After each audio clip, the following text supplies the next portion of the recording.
할렐루야. 오늘은 여호수아서 4장을 전체를 한번 같이 보도록 하겠습니다. 지난 주간에 가장 우리를 흥분케 했던 일은 아마 새벽에 벌어졌던 한일전 축구 경기가 아니었나 생각을 합니다.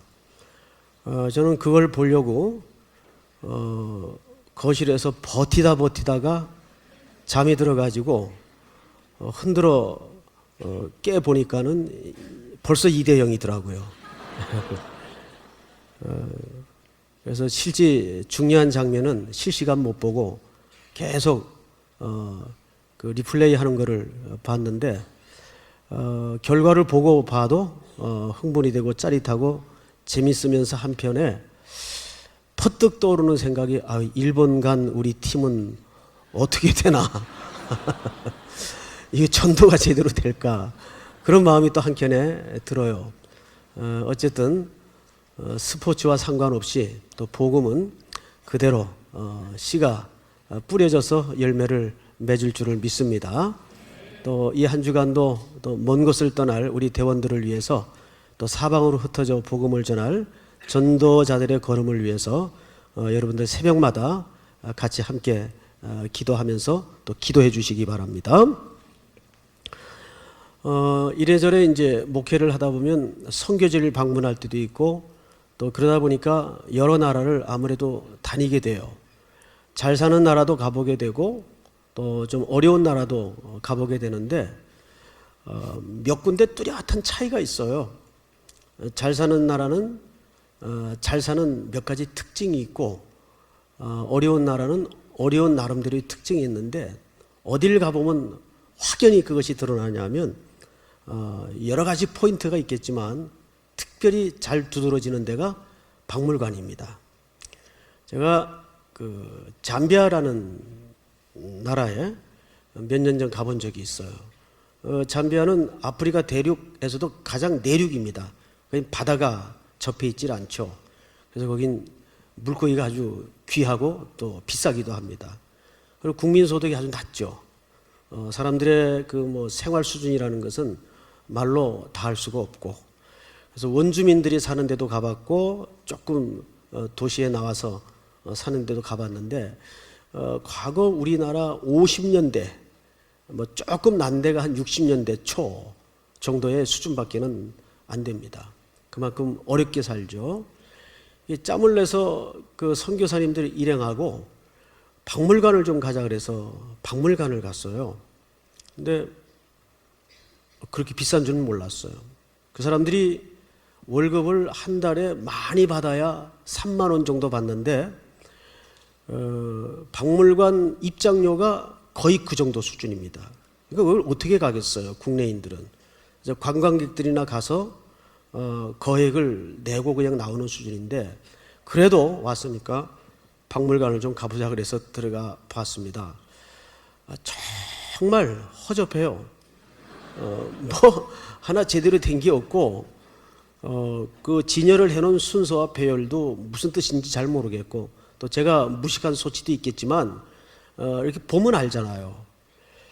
그러다가 이제 필라델피아는 아주 도시 자체가 아름답죠. 또 뉴욕이나 이런 쪽에 가서 박물관을 들여다보면 얼마나 잘 해놨는지 그 가운데에서도 제가 잊을 수 없는 박물관이 한 군데 있습니다. 이스라엘의 야드바젬이라는 박물관입니다. 이 야드바젬이라는 말은 기억하라라는 뜻이에요. 거기 가면 용서는 하되 잊지는 말자라는 문구가 있습니다. 5,300만 불에서 5,600만 불을 들여서 그것을 건립을 했습니다. 거기에 들어가면 마지막 코스에 유대인들이 600만 명이 그 생체 실험용으로 또는 여러 가지 이유로 학살당할 때 죽어간 거의 200만 가까운 아이들의 이름이 지금도 또렷하게 매일 한 번씩 그 이름이 불려집니다.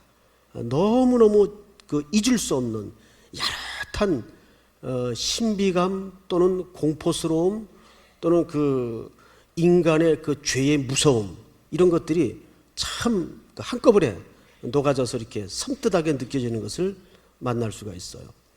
근데 그 시설을 얼마나 잘해놨는지. 그래서 그 야드바젬이라는 말이 히브리 말로 기억하라라는 뜻입니다.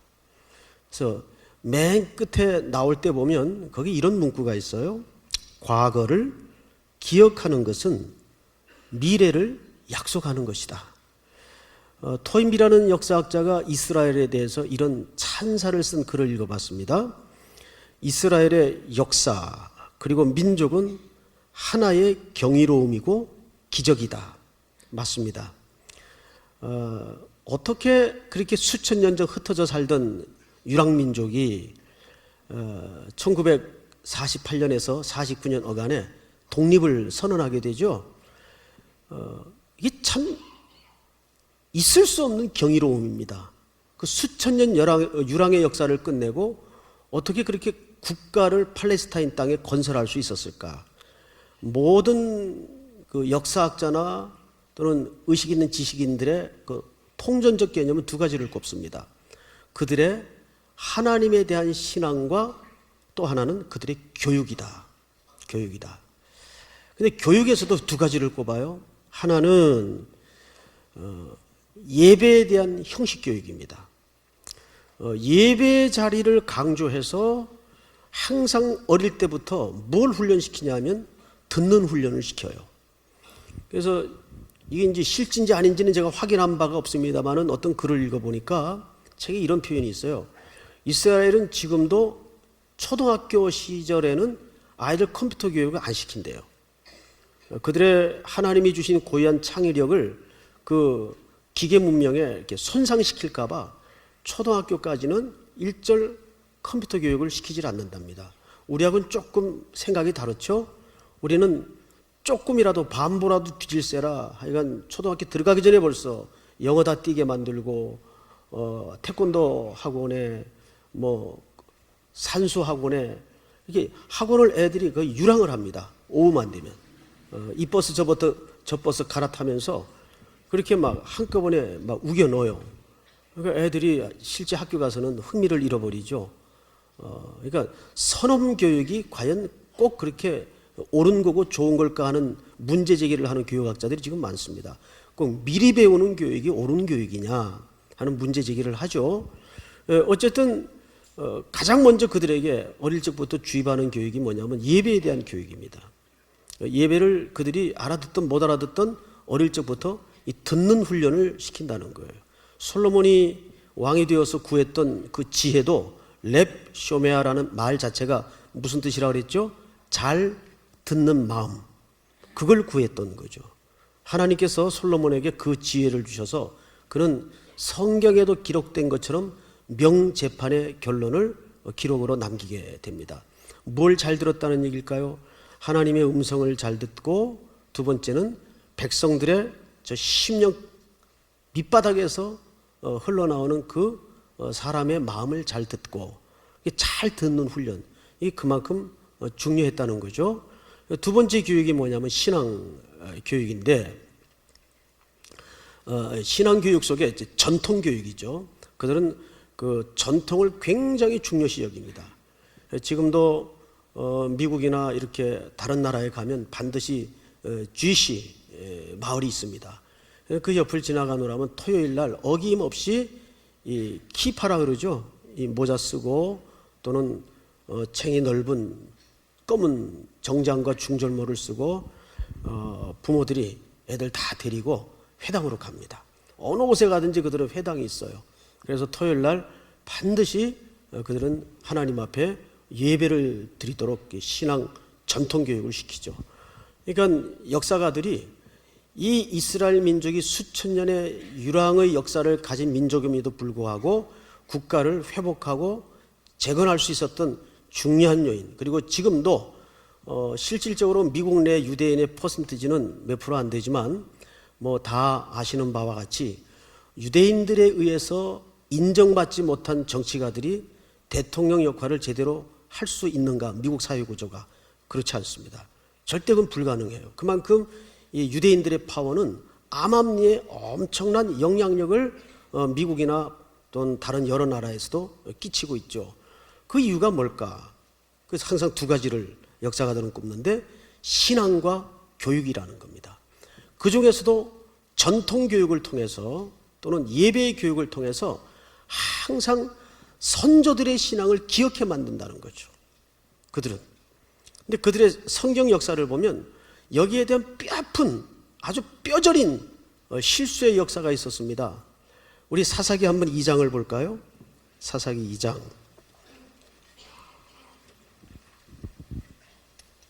10절을 보시면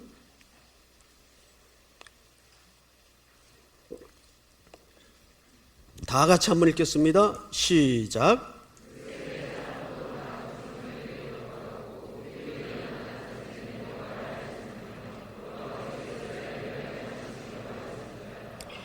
예, 누누이 말씀드린 대로 이 본문은 굉장히 이스라엘 역사에 아주 뼈저린 본문입니다. 1세대가 다 지나갔죠. 그리고 그 다음에 다음 세대가 일어난 것이 아니라 다른 세대가 일어났어요. 넥스트 제네레이션이 아니라 완전히 다른 종자가 일어났습니다. 근데 그 다른 세대의 특징을 두 가지로 설명하고 있죠. 바로 이 설명을 잘 들어보세요. 첫 번째, 누구를 알지 못해요? 여호와를 알지 못하며. 두 번째, 여호와께서 무슨 일을 행하셨는지를 알지 못했다. 뭐의 부재가 들통이 나죠?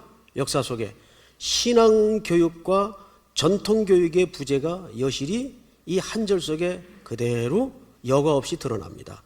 그 결과가 어떻게 됩니까? 사사기 마지막 장 마지막 절에 보면 그때 이스라엘에 왕이 없으므로 사람들이 각기 자기 소견에 옳은 대로 행하였더라. 자, 얼마나 무서운 역사의 결과입니까? 역사만큼 무서운 게 없어요. 일본 속담에도 보면 아들은 누구의 등을 보고 자라요? 아들은 아버지의 등을 보고 자랍니다.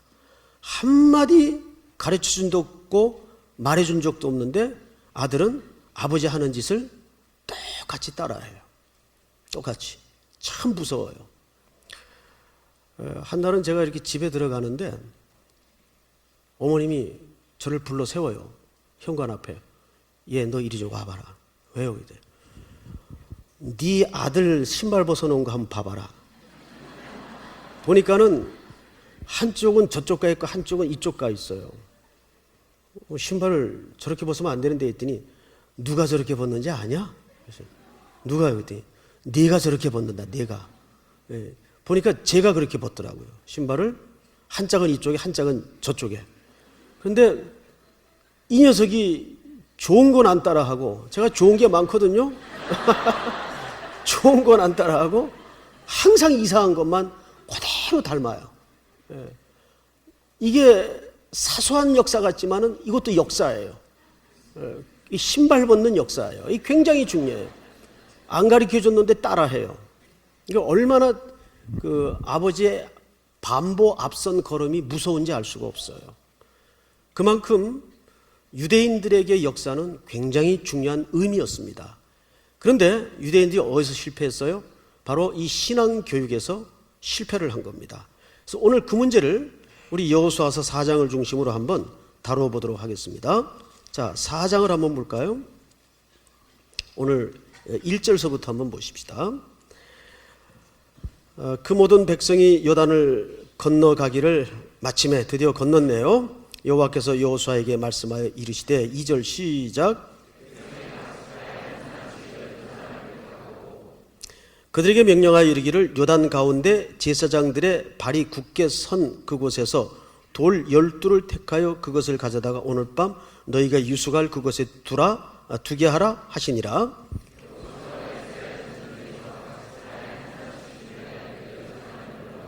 그들에게 이르되 요단 가운데로 들어가 너희 하나님 여호와의 궤 앞으로 가서 이스라엘 자손들의 지파 수대로 각기 돌 한 개씩을 가져다가 어깨에 매라.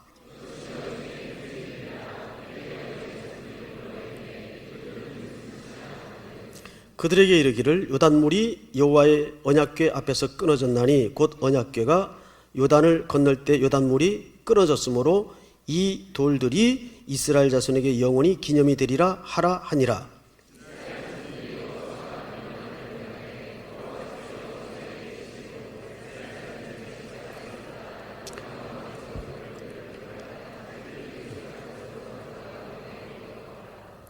예, 이제 강 바닥에 법궤가 서 있던 그 앞에 돌 12개를 취해서 제사장에게 한 명씩 각 지파 대표대로 어깨에 매서 가져 나오도록 만듭니다. 그러니까 어깨에 맬 정도면 이 돌이 작은 돌이 아니었을 겁니다. 돌을 12개를 메고 12명이 그것을 가져 나와요. 그래서 어디에 두도록 돼 있죠?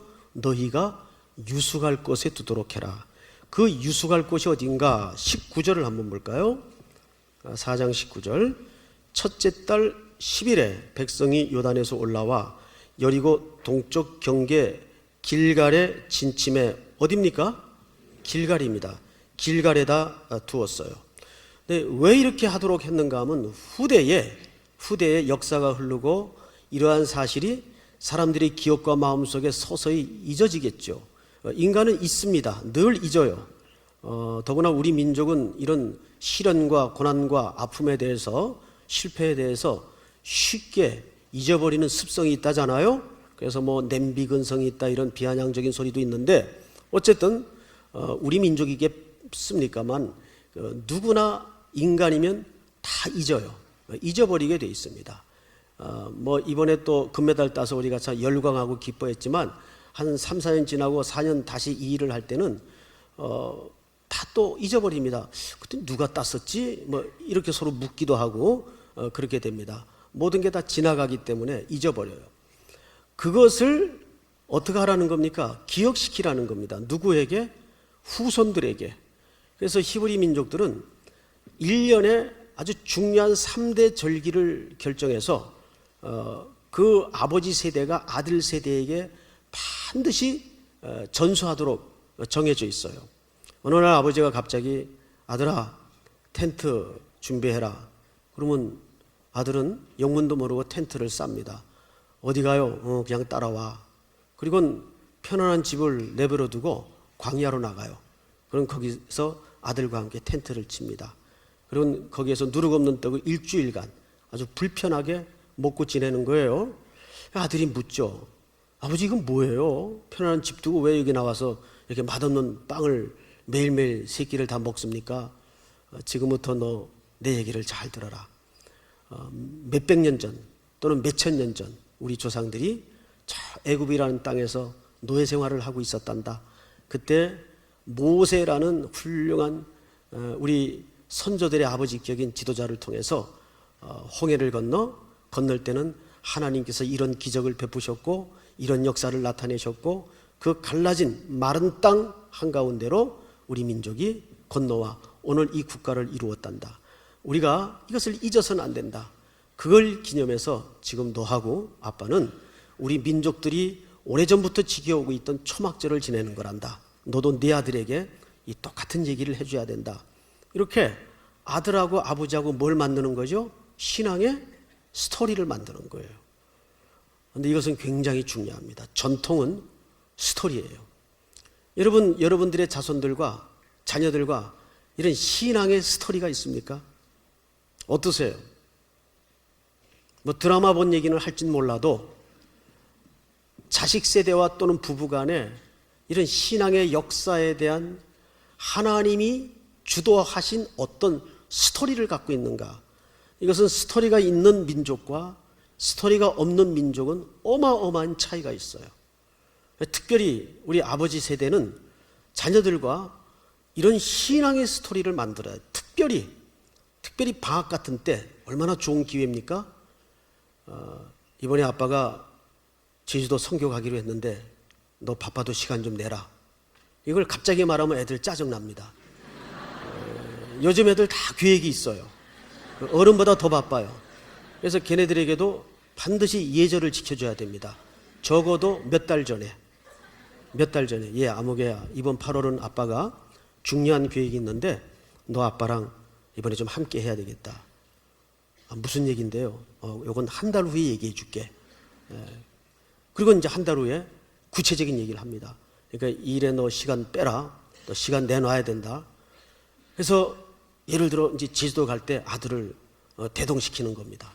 그러면 그 뜨거운 햇빛 밑에 아들하고 아빠가 전도지 들고 그 제주도의 토속적인 골목을 다니면서 얘기를 나누는 가운데 생각만 해도 좋죠?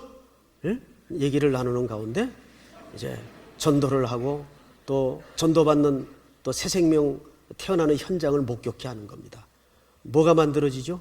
스토리가 만들어지는 거예요. 그러니까 신앙의 전통을 만들어 간다는 것은 후대와 선조 사이에 신앙의 스토리를 공유하는 사건입니다. 여기에는 시공간이 초월이 돼버려요. 아멘. 모세가 직접 와서 얘기를 하는 것이고 다윗이 직접 와서 그 가정에 함께 식탁에 앉아 얘기를 하는 경우가 되는 겁니다. 그래서 자녀 세대와 부모 세대가 이 좋은 여름 2달, 또 3.1교회는 온 교회가 이 일에 가장 중요한 사역으로 지금 순종하고 있지 않습니까? 얼마나 좋아요. 그래서 특별히 올해 그 일을 놓쳤다면 겨울도 있습니다. 양력에 놓쳤다면 우리는 또 음력도 있습니다. 그러니까 그런 기회를 1년 전부터 구체적으로 교회 가셔서 자녀들과 어린 자녀라도 괜찮습니다. 꼭 그런 불편한 환경에 요즘 애들이 사실 웬만해서는 전부 다 편한 데 있지 않습니까? 뭐 푸세식이 뭔지를 알며 그런 거 애들 잘 모르거든요. 그러면 데리고만 나가보세요. 아직도 그런 데가 얼마든지 있어요. 그래서 그렇게 불편하게 아버지와 겪었던 시간들이 아이들의 추억과 기억 속에는 굉장한 신앙의 눈금으로 남는 거예요. 내가 그때 아버지하고 그 텐트 둘러매고 그 제주도 골목을 다니면서 전도했었는데 신앙이 빗나갈 수가 없어요. 좀 힘들 때 조금 시험에 들 때에도 그 아버지하고의 뭘 갖고 있는 거예요? 시공간을 공유했던 신앙의 스토리를 갖고 있는 거예요. 그래서 이 신앙의 스토리가 있는 가정과 스토리가 없는 가정은 굉장한 파워가 다릅니다. 올여름을 놓쳤다면 2013년 여름은 이런 주제를 한번 정했으면 좋겠어요. 스토리가 있는 여름. 아멘? 혼자의 스토리가 아니라 자기 혼자 아무도 모르는 또 누가 알아서는 안 되는 그런 나쁜 스토리는 안 됩니다. 아내와 자녀와 함께 할 수 있는 신앙의 스토리. 믿습니까? 이것이 유대인들이 가졌던 중요한 신앙의 인식세계입니다. 자, 그런데 성경을 좀 보십시다. 여기에 많은 강해학자들이 놓치고 지나가는 아주 중요한 문제가 하나 있는데 9절을 볼까요? 9절 한번 같이 읽겠습니다. 9절만 시작.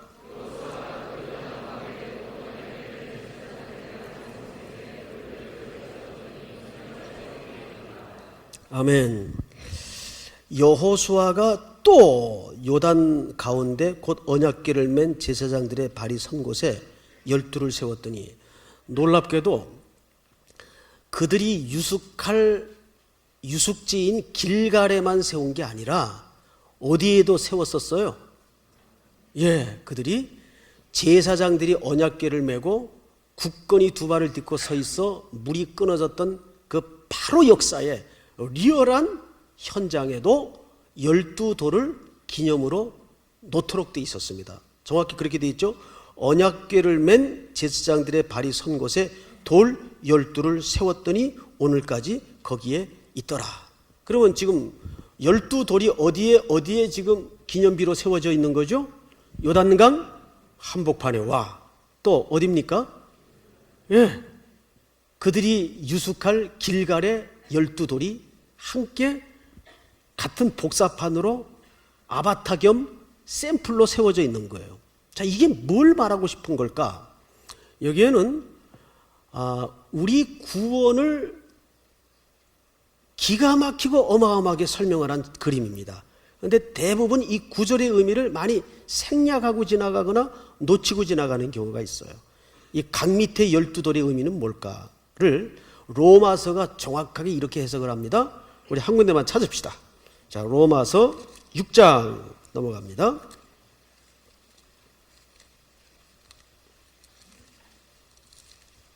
로마서 6장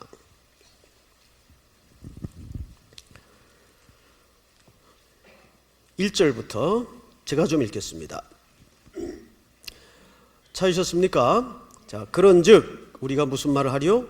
은혜를 더하게 하려고 죄에 거하겠느냐? 그럴 수 없느니라.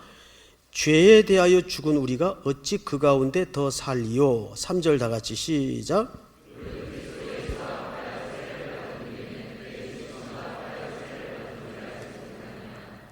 보세요. 이제 앞을 보세요. 자, 여러분, 우리가 누구와 함께 세례를 받았다고 성경 기자가 증언하고 있죠? 그리스도와 함께 세례를 받았어요. 자, 지난주, 그 지난주 두 주에 걸쳐서 이 요단강 한복판에 들어온 언약궤는 무엇을 상징한다고 했습니까? 내가 죽을 자리에 어린 양 예수가 대신 죽는 그림이라고 말씀을 드렸습니다. 기억나시죠? 기억나셔야 됩니다. 이건 두 주에 걸쳐서 얘기를 한 거예요. 요단강가에서 건너지도 못하고. 자, 요단강 한복판의 제사장들의 어깨에 의해서 둘러매어진 이 언약궤는 세 가지 물건이 있다 그랬죠? 이 세 가지 물건 자체가 기적이라는 초점보다는 전부 무엇을 고발하는 내용이라고 했습니까? 인간의 죄, 인간이 왜 죽어 마땅한 존재인가를 가장 처절하게 드러낸 상징적 물건이 언약궤 안에 있어요. 그래서 그 언약궤 뚜껑 부분은 무슨 자리라고요? 시은좌. 거기에 제사장이 뭘 부어요? 어린 양의 피를 부어요. 그래서 이 언약궤는 하나님의 임재를 상징하는 기적을 드러내는 물건이기도 하지만 더 본질적 의미는 이 언약궤에 갖는 그림이 뭐예요? 어린 양의 죽음을 얘기해요. 지금 이 어린 양의 죽음을 상징하는 언약궤가 지금 어디에 서 있어요? 요단강 한가운데 서 있어요. 거기 누가 죽어야 될 자리였죠? 우리가 대신 죽어야 될 자리, 우리가 죽어야 될 자리에 어린 양이 대신 죽어 있는 그림이에요. 그분이 죽을 때 우리가 거기 함께 죽었어요. 로마서 6장 3절은 그 얘기를 하는 거예요. 무릇 그리스도 예수와 합하여 세례를 받은 우리는 그의 죽으심과 합하여 세례를 받은 줄을 알지 못하느냐. 그래서 공생애를 시작하시기 전에 예수님께서 세례 요한에게 요단강에서 뭘 받아요? 세례를 받습니다. 죄 없는 분이 죄인의 몸을 입고 오셔서 우리의 죄를 대신하여 요단강에서 다시 한번 확인하는 작업이에요. 내가 죽으러 왔다는 것을 그렇게 선포하는 그림이 요단강에서 세례받으시는 예수님의 모습입니다. 믿습니까? 자, 그런데 로마서 6장 3절까지만 읽으면 답이 안 나와요. 자, 그 다음 보십시다. 4절 같이 읽겠습니다. 4절 시작.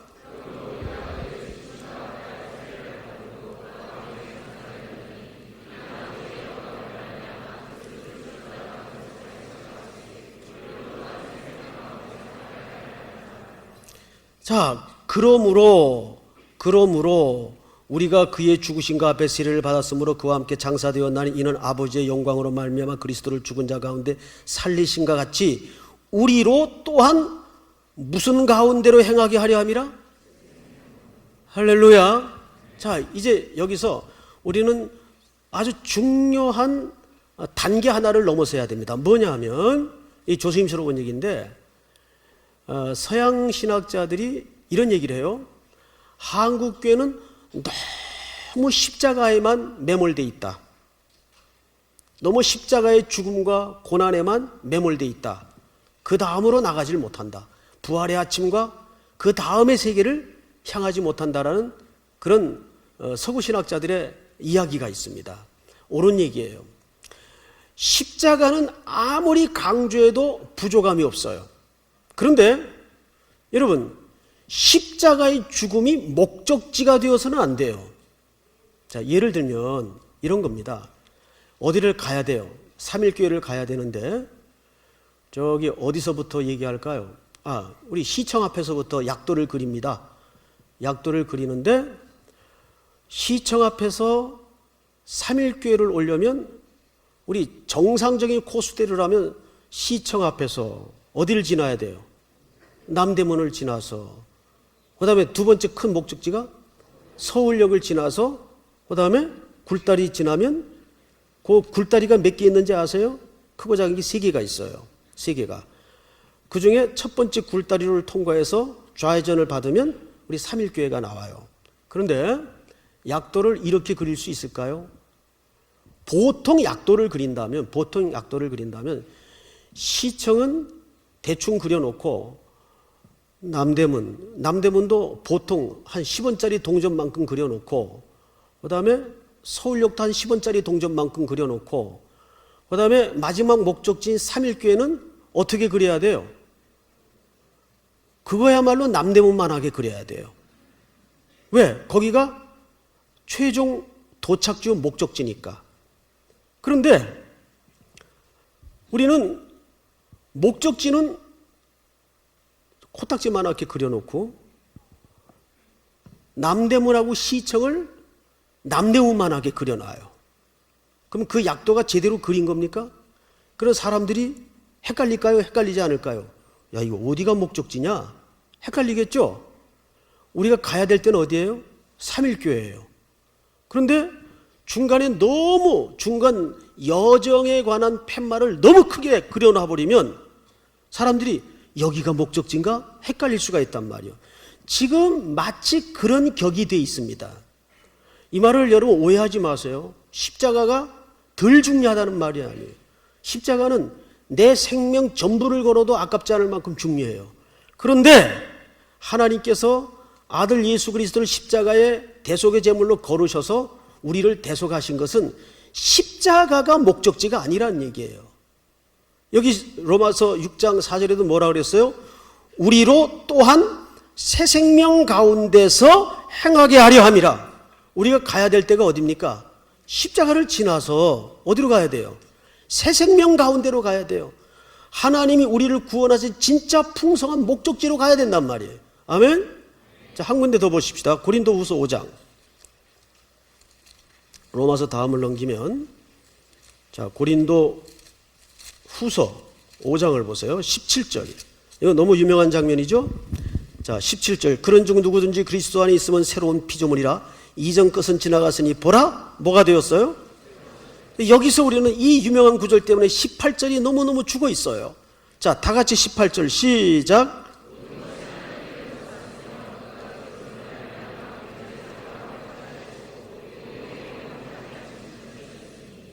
곧 하나님께서 그리스도 안에 계시사 세상을 자기와 화목하게 하시며 그들의 죄를 그들에게 돌리지 아니하시고 화목하게 하는 말을 우리에게 뭐 하셨느니라? 부탁하셨느니라. 우리를 새 생명 준 것은 그 다음에 풍성한 세계로 나아가도록 하기 위해서 새 생명을 주신 거예요. 그런데 언제까지 한국교회는 요단강가에서 걷는 감격 때문에 조개 껍질 묶고 그녀의 목에 걸고 모닥불 피워놨고 매일 캠프파이어 하고 있어요. 저 별은 너의 별, 저 별은 나의 별, 이런 요단강가에서 빨리 가야 될 거 아니에요. 그 다음에 요단강 아니면 홍해가에서 계속 조개 껍질 묶고 그녀의 목에 걸고 그래가지고 목이 이렇게 두꺼워졌어 지금. 미치는 거지 서로. 나중에 이제 보기도 징그럽게 된 거예요. 어떡하겠어요? 그러니까 십자가는 우리를 구원의 길로 들어서게 해서 완성시키기 위한 출발 지점이에요. 아멘? 오늘 요단강 밑에 12돌이 왜 거기 묻어져야 됩니까? 우리의 구원은 그분의 죽음에서부터 시작이 되었다는 거예요. 근데 그 어린 양의 죽음이 출발지라는 거예요. 저쪽 세상과의 광야의 삶과의 단절을 하고 이제 가나안의 순종의 그리스도 안에서 순종하는 풍성한 삶으로 들어가는 출발지라는 거예요. 어디가? 요단강이. 그래서 우리의 출발은 누구의 죽음을 전제로 할 수밖에 없어요. 어린 양의 죽음이에요. 그런데 그분의 죽음이 지금 우리의 유숙지인 길갈에 12돌이 있어요. 12돌. 이건 뭘 말하는 걸까요? 그분이 우리를 위해 죽으신 구속의 사건은 우리의 완성까지를 내포하고 있다는 거예요. 포함하고 있다는 거예요. 믿습니까, 여러분? 이것이 지난주 메시지의 일부분의 원칙이고 원리이기도 했습니다. 그러니까 오늘 여기 왜 강바닥의 12돌과 길갈의 12돌이 똑같은 게 여기 상징으로 표징으로 기념비적으로 온 후세들에게 기억되어져야 했는가? 바로 우리의 구원은 내가 세상 끝날까지 너희와 어떻게 하겠다? 함께 있겠다. 함께 있겠다. 다시 오시는 그날까지 성령을 보내셔서 우리와 함께 있도록 만드셨습니다. 그러니까 지금도 우리를 향하신 구원이 우리의 온 생애 속에 이루어지고 있어요. 근데 이거를 지금 홀로 두신 싸움이 아니란 말이죠. 그분의 죽음을 전제로 뭡니까? 계속해서 그분이 이 역사를 함께 이루어가고 계시는 거예요. 그러니까 오늘도 주님의 죽으신 사건과 그분이 동행하시는 사건은 우리의 현장의 삶 속에 매일 임마누엘로 들어와 있는 거예요. 믿습니까, 여러분? 자, 성경을 조금 더 보십시다. 이제 다시 오늘 마지막으로 여호수아서 4장으로 가십시다. 이제 길갈에 선 12돌의 의미에 대해서 한번 좀 보고 마치도록 하겠습니다. 4장 몇 절을 보시냐면 5장 9절을 보십시오. 5장 9절. 여호수아서 5장 9절. 다 같이 한번 읽겠습니다. 시작.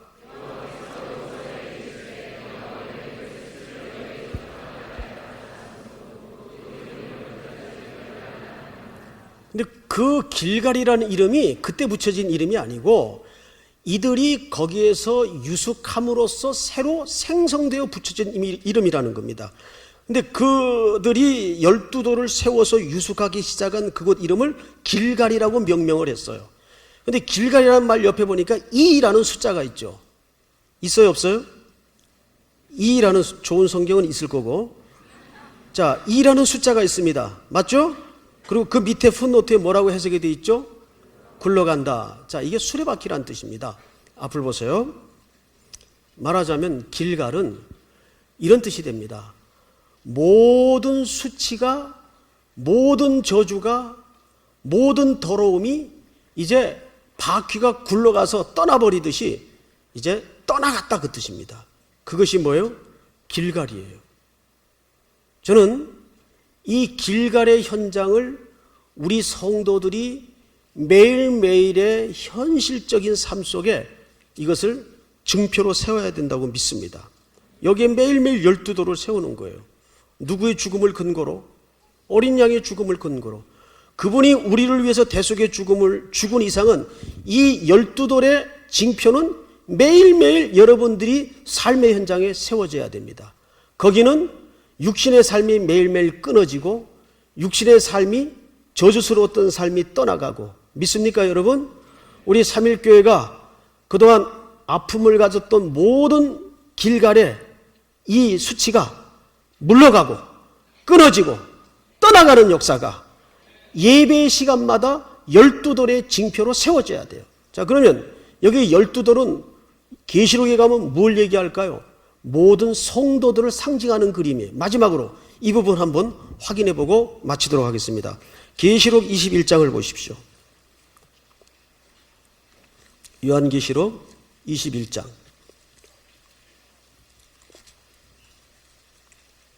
12절. 제가 읽겠습니다. 크고 높은 성곽이 있고 12문이 있는데 문에 12천사가 그 문들 위에 이름을 썼으니 이스라엘 자손 12지파의 이름이라. 동쪽의 세 문, 북쪽의 세 문, 남쪽의 세 문, 서쪽의 세 문이니 그 성의 성곽에는 12기초석이 있고 그 위에 어린 양의 12사도의 12이름이 있더라. 21절 다 같이 시작.